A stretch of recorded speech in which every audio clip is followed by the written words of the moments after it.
ಎಲ್ರಿಗೂ ನಮಸ್ಕಾರ. ಎಲ್ಲರೂ ಹೇಗಿದ್ದೀರಾ? ಐ ಹೋಪ್ ಎಲ್ಲರೂ ಚೆನ್ನಾಗಿದ್ದೀರಾ ಅನ್ಕೋತಾ ಈ ವಿಡಿಯೋನ ಸ್ಟಾರ್ಟ್ ಮಾಡ್ತಾ ಇದ್ದೀನಿ. ಇವತ್ತು ಒಂದು ರೆಸಿಪಿ ಬ್ಲಾಗ್ನ ಹಾಕ್ತಾ ಇದ್ದೀನಿ. ಇದು MTR ಪುಳಿಯೋಗರೆ ಪೌಡರ್ ಮಾಡುವಂಥದ್ದು. ಇನ್ಸ್ಟಂಟಾಗಿ 5 ನಿಮಿಷದಲ್ಲಿ ಬೆಳಗಿನ ತಿಂಡಿನ ರೆಡಿ ಮಾಡ್ಕೋಬೋದು. ಈಗ ಒಂದು ಬಾಣಲೆಯಲ್ಲಿ ಸ್ವಲ್ಪ ಎಣ್ಣೆ, ಅದಕ್ಕೆ ಸಾಸಿವೆ, ಜೀರಿಗೆ, ಹಾಗೆ ಸ್ವಲ್ಪ ಕಡಲೆ ಬೀಜ, ಹಾಗೆ ಕರಿಬೇವು ಸೊಪ್ಪು, ಹಾಗೆ ಕಡಲೆಬೇಳೆನೂ ಸೇರಿಸ್ಕೋಬೋದು. ನಾನಿಲ್ಲಿ ಕಡಲೆಬೇಳೆನ ಸೇರಿಸ್ಕೊಂಡಿಲ್ಲ, ಬರೀ ಕಡಲೆ ಬೀಜನ ಹಾಕ್ಕೊಂಡು ಇದನ್ನು ಹುರ್ಕೋಬೇಕು. ನಂತರ ಕಡಲೆ ಬೀಜ ಕೆಂಪಗಾದಮೇಲೆ ಇದಕ್ಕೆ ಬೆಳ್ಳುಳ್ಳಿ ಸಹ ಸೇರಿಸ್ಕೋಬೋದು, ಅದನ್ನು ಸಹ ನಾನು ಸೇರಿಸ್ಕೊಂಡಿಲ್ಲ. ಹಾಗೆ ಒಣಮೆಣ್ಸಿನ್ಕಾಯಿನೂ ಹಾಕ್ಕೋಬೋದು, ಬ್ಯಾಡಗಿ ಮೆಣಸಿನ್ಕಾಯಿ, ಅದು ಟೇಸ್ಟ್ ಚೆನ್ನಾಗಿರುತ್ತೆ. ಬ್ಯಾಡಗಿ ಮೆಣಸಿನ್ಕಾಯಿ ನಾನು ಇಷ್ಟೇ ಹಾಕಿದ್ದೀನಿ ಇಲ್ಲಿ. ಇದು ಕಡಲೆ ಬೀಜ ತುಂಬ ಚೆನ್ನಾಗಿ ಕೆಂಪಗಾದ ನಂತರ ಇದಕ್ಕೆ ನೆನೆಸಿಟ್ಟಿರುವಂಥ ಹುಣಸೆಹಣ್ಣು ರಸನ ಹಾಕ್ಕೋಬೇಕು.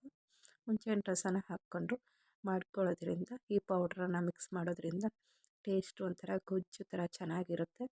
ಹಾಗಾಗಿ ಈ ಒಂದು ಪ್ಯಾಕೆಟ್ ಪುಳಿಯೋಗರೆ ಪ್ಯಾಕೆಟ್ ಇಂದ ಒಂದು 3-4 ಜನ ತಿನ್ಕೋಬೋದು. ಹಾಗಾಗಿ ಇಲ್ಲಿ ಹುಣಸೆಹಣ್ಣು ರಸನ ಹಾಕ್ಕೊಂಡು ಅದನ್ನು ಸ್ವಲ್ಪ ಕುದಿ ಬರೋವರೆಗೂ ಬಿಡಬೇಕು. ಕುದಿ ಬಂದಮೇಲೆ ಈ ಪೌಡ್ರನ್ನು ಸೇರಿಸಿ ಅದನ್ನು ಪೌಡ್ರನ್ನು ಸೇರಿಸ್ಕೋತಾ ಇದ್ದೀನಿ.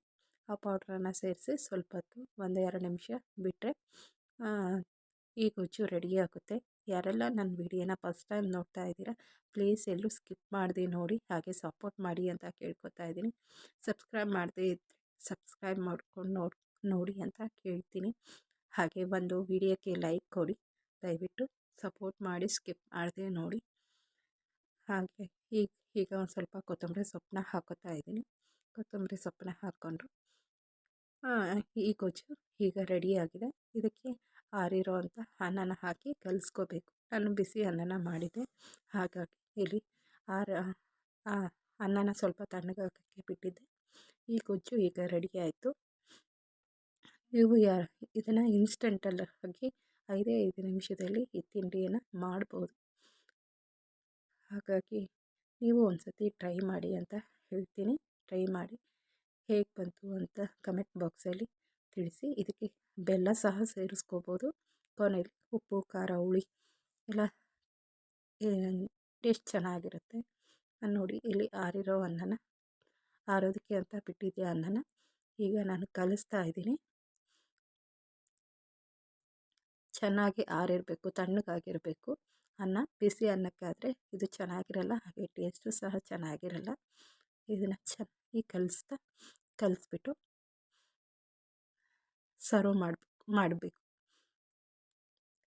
ಯಾರೆಲ್ಲ ನನ್ನ ವಿಡಿಯೋನ ಸ್ಕಿಪ್ ಮಾಡಿದೆ ಕೊನೆವರೆಗೂ ನೋಡಿದ್ದೀರ, ಅವರಿಗೆಲ್ಲ ನಾನು ಥ್ಯಾಂಕ್ ಯು ಸೋ ಮಚ್.